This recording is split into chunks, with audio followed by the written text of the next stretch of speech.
Hey there, friends! Have you ever wondered what makes you special? Today I'm going to share a story about a little owl named Oliver who discovered his hidden talent in nature. One sunny day, Benny was scribbling away. "I'm really good at running," he said proudly. Lila smirked. "I'm great at solving riddles." Mia grinned. "I can climb super high." But Oliver's feathers drooped. What could he write? He wasn't fast like Benny, clever like Lila, or strong like Mia. He looked down at his blank paper and sighed. Miss Maple noticed and walked over. "Oliver, is something wrong?" Oliver hesitated. I don't know what my strength is." Miss Maple smiled gently. "That's okay, Oliver. Sometimes we need time to discover what makes us special." Oliver nodded, but deep down he still felt unsure. That afternoon, Miss Maple led the class outside for their nature walk. The students ran excitedly to explore the meadow. Suddenly, Benny's ears twitched. "Hey, the pond looks different today. The water isn't moving." Lila tilted her head. "That's weird. Yesterday it was rippling and flowing." Miss Maple nodded. "Great observation. Can anyone guess why the water is still today?" Oliver blinked. He loved looking closely at nature. He had noticed something earlier. "I think it's because of the wind," Oliver said slowly. "Yesterday was windy, so the water had waves. But today the air is really still, so the water isn't moving." Miss Maple's eyes sparkled. "That's an excellent hypothesis, Oliver. The wind does affect how water moves. What a keen observation." Oliver's feathers fluffed up. Had he really figured that out just by watching? As the class walked further, Mia suddenly gasped. "Miss Maple, look at those trees. Their leaves are turning yellow, but the others are still green." Everyone turned to look. Some trees had bright yellow leaves, while others were still lush and green. Oliver blinked. "I noticed that too." He thought back to all the times he had watched the seasons change. Then an idea came to him. "I think it's because of the sunlight," he said. "The trees that are turning yellow are in the shade, while the green ones get more sunlight. Maybe the sunlight helps them stay green longer." Miss Maple beamed. "That's a wonderful connection, Oliver.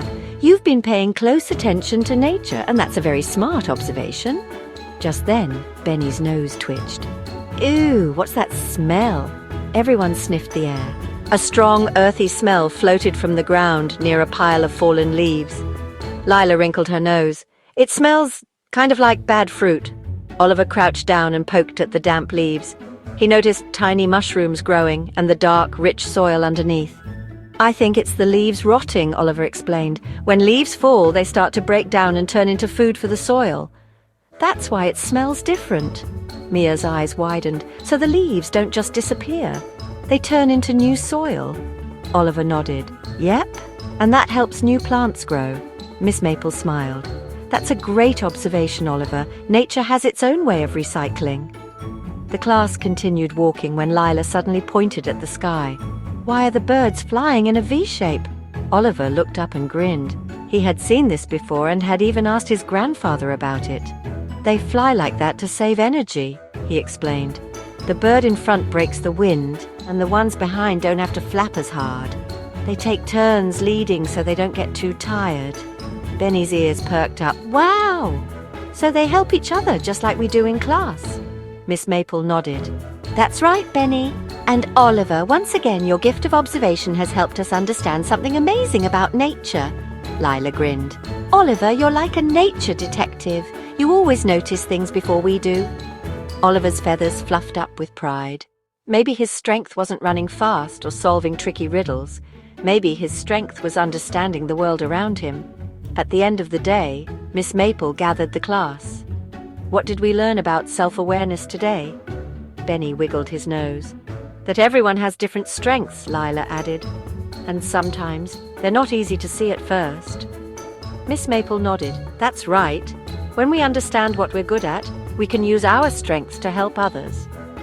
She turned to Oliver. "Oliver, today you used your gift of observation to help us understand nature. That's a wonderful strength." Oliver smiled as he looked at his friends. He had discovered his special strength, and now he felt proud of who he was.